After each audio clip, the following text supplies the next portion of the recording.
билатерализацијата на процесот на пристапување до Европската Унија не создава штета само за земјите кандидати, туку за Европската Унија. Земјите членки и институциите кои што ја представуваат Унијата секако дека се свесни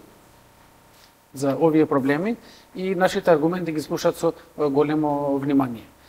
Ние на неколку наврати, заедно со премиерот, сме се обиделе да објасниме дека презамените обврски во однос на спроведувањето на уставните измени стојат како такви, постои политичка воља и спремност тие да се носат, меѓутоа, при тоа мора ние да го заштитиме процесот од понатамошна билатерализација, особено од една дополнителна причина, бидејќи дизајнирањето на процесот на пристапување е при спроведување на одредени реформи, се извинувам, и одредени европски стандарди.